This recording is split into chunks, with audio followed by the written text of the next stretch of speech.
శ్రావణ మాసంలో ఇంటికి వచ్చిన స్త్రీలకి పొరపాటున ఇది ఇస్తే దరిద్రం పడుతుంది. చేతిలో చిల్లి గవ్వ కూడా ఉండదు. శ్రావణ మాసం అంటే భక్తుల హడావిడి మామూలుగా ఉండదు. శ్రావణ మాసంలో ప్రతిరోజు కూడా ఎంతో విశిష్టమైన రోజు అనే చెప్పాలి. శ్రావణ మాసంలో వ్రతం లేని రోజు లేదు. ప్రతి వారము పవిత్రమైనది. ప్రతి ఇది విశేషమైనది. ఈ నెలలో అనుక్షణం భగవంతుడి చింతన తప్ప మరొకటి ఉండదు. వరలక్ష్మి వ్రతం, మంగళగౌరీ వ్రతం, శ్రావణమాస వ్రతం, శివవ్రతం, జీవాంతక దేవి వ్రతం, నరసింహవ్రతం, ఆంజనేయ వ్రతం ఇలా వివిధ తిథి వారాల్లో నెలపొడవునా నిత్యం ఏదో ఒక వ్రతం ఉంటుంది.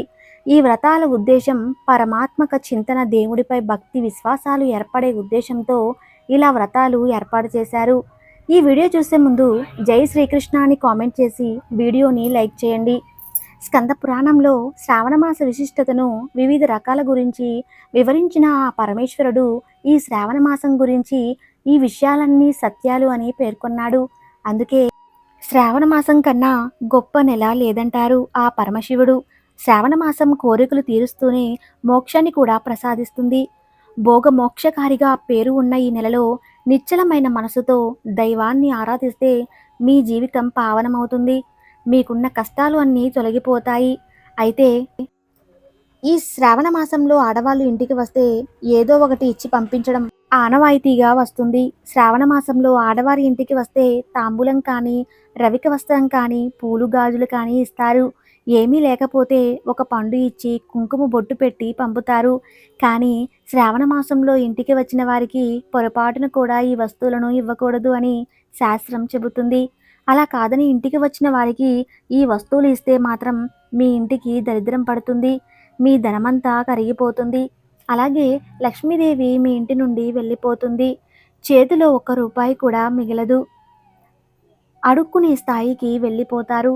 కనుక ఎవరూ కూడా శ్రావణ మాసంలో ఇంటికి వచ్చిన ఆడవారికి ఈ వస్తువులను అస్సలు ఇవ్వవద్దు.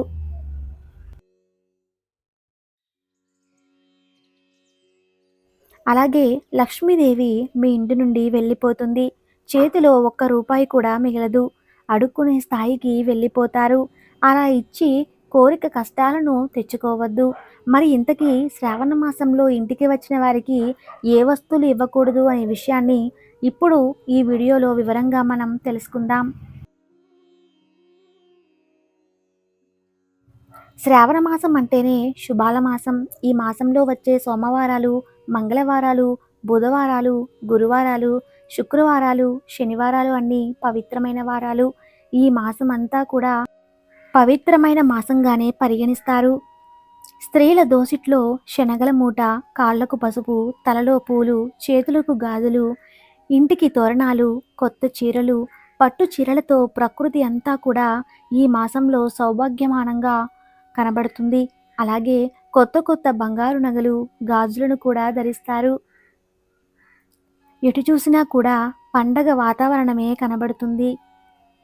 ఏ నోట విన్నా మంచి మాటలే వినబడతాయి. ప్రతి ఇల్లు కలకలలాడిపోతూ ఉంటుంది. శ్రావణ మాసం అనగానే ప్రతి ఇంట్లో లక్ష్మీదేవి తిరుగుతున్నట్లు అనిపిస్తుంది. ఈ నెల రోజులు ఉదయం సాయంత్రం ప్రతి ఇల్లు అందమైన ముగ్గులతో, పచ్చని మామిడి తోరణాలతో, భగవన్నామ స్మరణతో, అమ్మవారి పూజలతో కలకలలాడిపోతూ ఉంటుంది. మనకు 12 తెలుగు మాసాలలో ఈ శ్రావణ మాసం 5వది. ఈ మాసం ఎంతో పవిత్రత కలిగినటువంటి మాసము. ఈ నెలలో పౌర్ణమి నాడు చంద్రుడు శ్రవణ నక్షత్రంలో సంచరించడం వలన ఈ మాసానికి శ్రావణ మాసం అని పేరు వచ్చింది. శ్రీ మహావిష్ణువు భార్య అయిన లక్ష్మీదేవికి ఈ మాసం అంటే మహాప్రీతికరం. శ్రీ మహావిష్ణువు జన్మ నక్షత్రం శ్రవణ నక్షత్రం కావడం, అటువంటి పేరుతో ఏర్పడిన శ్రావణ మాసం శ్రీ మహావిష్ణువు పూజకు ఎంతో పవిత్రమైనది. ఈ మాసంలో అనేక పూజలు చేస్తారు. ఎన్నో శుభకార్యాలు, పెళ్ళిళ్ళు, వ్యాపారాలు, మంచి పనులు అన్నీ కూడా ఈ నెలలో చేయటం వలన శుభ ఫలితాలను ఇస్తాయని పండితులు చెబుతున్నారు. అలాగే ఈ నెలలో అనేక వ్రతాలను కూడా చేస్తారు. ఈ శ్రావణ మాసం అంటే శివుడికి చాలా ఇష్టం కనుక లక్ష్మీదేవితో పాటు శివుడిని కూడా తప్పకుండా పూజించాలి. అలాగే ఈ శ్రావణ మాసానికి అత్యధిక విశేషాలు ఎన్నో ఉన్నాయి. శ్రావణ మాసంలో నోములు, వ్రతాలు విడివిడిగా జరుపుకుంటారు. వాయినాలు మొలకెత్తిన శనగలను ఇచ్చిపుచ్చుకుంటారు. నోములు, వ్రతాలు జరుపుకునే మహిళలు పట్టు చీరలతోనూ, నగలతోనూ కలకలలాడిపోతూ కనిపిస్తూ ఉంటారు. అందుకే ఈ శ్రావణ మాసాన్ని నగల మాసం, శనగల మాసం అని కూడా అంటారు. అత్యధిక విశేషాలను పక్కన పెడితే శ్రావణ మాసంలో వాతావరణంలో కూడా మార్పులు వస్తాయి. వర్షాలు కూడా ఈ మాసంలో ప్రకృతి అందాన్ని పెంచుతాయి. అందుకే శ్రావణ మాసంలో మగవారు అంతా పొలం పనులలో తీరిక లేకుండా ఉంటారు. ఈ సమయంలో ఆడవారికి తమకు ఇష్టమైన నోములు, పూజలు చేసుకునేందుకు కావలసిన శుభావకాశం దొరుకుతుంది. పురుషులు ప్రధానంగా సాగే హైందవ క్షత్రులలో ఆడవారు పూజలు చేసుకొని అవకాశం ఈ శ్రావణ మాసంలోనే ఎక్కువగా ఉంటుంది. ఈ శ్రావణ మాసంలో ముత్తైదులకు తాంబూలం ఇవ్వాలంటే ఆ తాంబూలంలో ఏ వస్తువులు ఉండాలి? అసలు తాంబూలం ఎలా ఇవ్వాలి? శ్రావణ మాసంలో వచ్చే మంగళగౌరి వ్రతం లేదా వరలక్ష్మి వ్రతంలో వాయనాలు లేదా తాంబూలాలు పుచ్చుకోవడానికి వచ్చే ముత్తైదులతో ఇల్లంతా కలకలలాడుతూ ఎంతో సంతోషంతో పండుగ వాతావరణాన్ని తలపిస్తూ ఉంటుంది. వాయనంలో తప్పనిసరిగా కొన్ని వస్తువులు ఉండాలి. ఆ తాంబూలంలో తప్పనిసరిగా 3 తమలపాకులు ఉండేలాగా చూసుకోవాలి. అలాగే ఒక వక్క, 2 అరటిపండ్లు మరియు పసుపు నీటితో రాత్రంతా నానబెట్టిన కొన్ని శనగలు, 4 గాజులు, పసుపు, కుంకుమ, పువ్వులు తప్పనిసరిగా ఉండేలాగా చూసుకోవాలి. నాలుక మీద చిన్న చిన్న బుడపలు అసంఖ్యాకంగా ఉంటాయి. వాటికి సంబంధించిన గుణాన్ని తగ్గించకుండా చేసేదే ఈ తాంబూలం. కేవలం తమలపాకులు తినడం, అలాగే వక్కను కానీ, సున్నం కానీ తింటే అవి మంచిది కాదు. కానీ ఈ 3 కలిసిన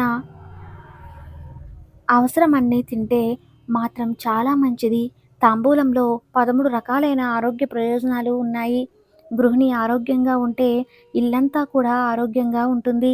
ఆ గృహిణి ఆరోగ్యం కోసం తాంబూలంలో ఆకు, వక్క, సున్నం వేసి ఇవ్వాలి. అలాగే గృహిణి వెనక ఉండే పిల్లల కోసం 2 పండ్లు, గృహిణి నిత్యం సుఖంగా ఉండటం కోసం పసుపు, కుంకుమ, గాజులు, పువ్వులు ఇలా ముత్తైదువుకు సంబంధించిన ద్రవ్యాలు అన్నిటినీ కూడా మీరు ఇచ్చే వాయనంలో ఉండాలి. శ్రావణ మాసంలో వీటితో పాటు శనగలను కూడా పెట్టి తాంబూలం ఇవ్వడం అనేది సరైన విధానం. ముత్తైదువుకు బొట్టు పెడుతూ తాంబూలాన్ని అందజేయాలి. ఈ తాంబూలంలో పచ్చ కర్పూరం, జాజికాయ, జాపత్రి కూడా వేసినట్లయితే రక్తం యొక్క వేగం, రక్తం యొక్క స్థాయి అదుపులో ఉంటుంది. ఇంకా స్తోమత కలిగిన వారు శ్రావణ మాసంలో ఈ ముత్తైదులకు తాంబూలంలో రవిక వస్త్రాన్ని కూడా పెట్టి ఇవ్వచ్చు, లేదా చీరను కూడా ఇవ్వచ్చు. ఇలా వాయనం ఇచ్చేటప్పుడు కొన్ని నియమాలు కూడా తప్పక పాటించాలి. తాంబూలం ఇచ్చేటప్పుడు తాంబూలం ఇచ్చేటువంటి వారు తమలపాకు తొడిమలు తమ వైపు ఉండేలాగా చూసుకోవాలి. తాంబూలం సమర్పించాలి. తమలపాకు కొనులు తాంబూలం పుచ్చుకునే వారి వైపు ఉండాలి. తాంబూలంలో పెట్టే అరటి పండ్లను కూడా ఈ నియమం వర్తిస్తుంది. ఇలా పద్ధతిగా శ్రావణ మాసంలో వాయనం సమర్పిస్తే వాయనం ఇచ్చిన ఫలితం దక్కుతుంది. తాంబూలంలో ఉండే తమలపాకు సూర్యగ్రహానికి, వక్కలు కుజగ్రహానికి, అలాగే పసుపు, శనగలు గురుగ్రహానికి సంబంధించినవి. కాబట్టి వస్తువులను ఇతరులకు దానంగా ఇస్తే కర్మ సిద్ధాంతాన్ని అనుసరించే వచ్చే దుష్కర్మల నుండి తప్పించుకోవడానికి అవకాశం ఉంటుంది. ఈ వస్తువులను తాంబూలంలో దానంగా ఇవ్వడం వలన స్త్రీలకు సౌభాగ్యం, ఐదవతనం మెండుగా లభిస్తాయని శాస్త్రాలు చెబుతున్నాయి. అయితే కొంతమంది ఈ మధ్యకాలంలో స్టీల్ ప్లేట్లలో వాయనాన్ని ఇస్తున్నారు, లేదా ఫైబర్ ప్లేట్లతో కూడా వాయనం ఇస్తున్నారు. కానీ ఇలా వాయనం ఇవ్వడం చాలా దోషం. దానం స్వీకరించే వారికి కూడా దరిద్రం చుట్టుకునే అవకాశం ఉంటుంది. ఎంతో పవిత్రమైన ఈ మాసంలో ముత్తైదులను ఇంటికి పిలిచి స్టీలు వస్తువులు ఇవ్వడం చాలా దోషం. కనుక ప్రతి ఒక్కరూ కూడా తాంబూలం ఇచ్చే విషయంలో ఈ నియమాన్ని తప్పక పాటించాలి. అలాగే ఇంటికి వచ్చిన ఆడవారికి తాంబూలంలో రవిక వస్త్రం, పూలు, పండ్లు, గాజులు, శనగలు ఇస్తే మీకు చాలా మంచిది. ఇవి ఏమీ లేకపోతే ఇంటికి వచ్చిన ముత్తైదులకు లక్ష్మీదేవిగా భావించి మంచినీళ్ళు ఇచ్చినా సరిపోతుంది. అయితే కొంతమంది తెలియక ఏ వస్తువులు పడితే ఆ వస్తువులను ఇచ్చేస్తూ ఉంటారు. దాని వలన లేనిపోని కష్టాలు మీకు ఎదురవుతాయి. ముఖ్యంగా ఇంటికి వచ్చిన ఆడవారికి ఎట్టి పరిస్థితుల్లో కొబ్బరి నూనె ఇవ్వకూడదు. కాదని ఇస్తే మాత్రం మీకు దరిద్రం చుట్టుకుంటుంది. అలాగే లక్ష్మీదేవి అనుగ్రహం కూడా తగ్గిపోతుంది. అంటే కొంతమంది ఆడవారు వేరే వారి ఇంటికి వెళ్ళినప్పుడు తలకు రాసుకోవడానికి లేదా కాళ్ళకు రాసుకోవటానికి నూనె తీసుకుంటూ ఉంటారు. కానీ శ్రావణ మాసంలో ఇంటికి వచ్చిన ఆడవారికి కొబ్బరి నూనె ఇస్తే లక్ష్మీదేవి ఇంట్లో నుండి వెళ్ళిపోతుంది. అలాగే మీకు దరిద్రం పడుతుంది. చేతిలో ఒక్క రూపాయి కూడా మిగలదు. కనుక ఈ శ్రావణ మాసంలో ఎవరి ఇంటికి వచ్చినా కూడా ఆడవారికి కొబ్బరి నూనెను అస్సలు ఇవ్వవద్దు. అలాగే కొంతమంది ఇరుగు పొరుగు వారు ఆడవారు తెలిసి తెలియక ఉప్పును, చింతపండును, పసుపును అడుగుతూ ఉంటారు. చాలామంది ఏముందిలే అడిగారు కదా అని ఇచ్చేస్తూ ఉంటారు. కానీ ఈ శ్రావణ మాసంలో మాత్రం వీటిని అప్పుగా అస్సలు ఇవ్వకూడదు. ఎందుకంటే వీటిని అరువుగా ఇస్తే మాత్రం మన ఇంట్లోని లక్ష్మీదేవి వారి ఇంట్లోకి వెళ్ళిపోతుంది. మీ ధనమంతా కూడా పోతుంది. కనుక ఈ శ్రావణ మాసంలో పొరుగింటి వారికి, స్నేహితులకు, బంధువులకు, మన ఇంటికి వచ్చిన వారికి వస్తువులను అస్సలు ఇవ్వకూడదు. అలాగే శ్రావణ మాసంలో ఇంటికి వచ్చిన ఆడవారికి ఎట్టి పరిస్థితుల్లోనూ పాలు, పెరుగును కూడా ఇవ్వకూడదు. అంటే కొంతమంది ఆడవారు తాంబూలం తీసుకోవటానికి వచ్చినప్పుడు మజ్జిగను కానీ, పాలను కానీ తాగడానికి ఇస్తూ ఉంటారు. కానీ అలా కూడా పెరుగును, మజ్జిగను, పాలను ఇవ్వకూడదు. అంతేకాదు పెరుగును, పాలను పొరుగింటి వారికి అప్పుగా కూడా ఇవ్వకూడదు. ఇంటికి వచ్చిన వారికి కూడా ఇవ్వకూడదు. కాదని ఇస్తే మాత్రం మీరు కష్టాలు పాలవుతారు. ఒకరి దగ్గర చేయి చాచి అడుక్కోవాల్సిన స్టేజీకి వెళ్ళిపోతారు.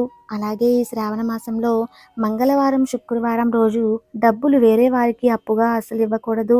ఆ రోజుకు ఆగి ఆ తర్వాత రోజుల్లో ఇవ్వాలి. అలాగే చాలామంది ఆడవారు తమ బంగారాన్ని స్నేహితులకు కానీ, అక్కా చెల్లులకు కానీ ఒకరోజు పెట్టుకోవటానికి ఇస్తూ ఉంటారు. ఈ శ్రావణ మాసంలో అలా మీ బంగారాన్ని వేరే వారికి అస్సలు ఇవ్వకూడదు. కాదని ఇస్తే మాత్రం మీ బంగారం కొంతకాలం తర్వాత మీ దగ్గర నిలవదు. మీ బంగారాన్ని తాకట్టు పెట్టవలసిన పరిస్థితి వస్తుంది. లేదా బంగారాన్ని అమ్ముకోవాల్సిన పరిస్థితి ఎదురవుతుంది. కనుక ఈ శ్రావణ మాసంలో మీ బంగారాన్ని వేరే స్త్రీలకు అస్సలు ఇవ్వవద్దు. అలా ఇచ్చి ఏరుకోరి కష్టాలు తెచ్చుకోవద్దు. ఈ శ్రావణ మాసంలో మేము చెప్పిన వస్తువులను ఇంటికి వచ్చిన వారికి కానీ, పొరుగింటి వారికి కానీ, స్నేహితులకు కానీ ఇవ్వకుండా ఉంటేనే లక్ష్మీదేవి మీ ఇంట్లో నిలుస్తుంది. కనుక అందరూ కూడా ఈ శ్రావణ మాసంలో మేము చెప్పిన విధంగా కనుక జాగ్రత్తగా పాటిస్తే మీకు అంతా శుభమే జరుగుతుంది. ఈ వీడియో నచ్చితే తప్పకుండా లైక్ చేసి జై శ్రీకృష్ణ అని కామెంట్ చేయండి. Thank you.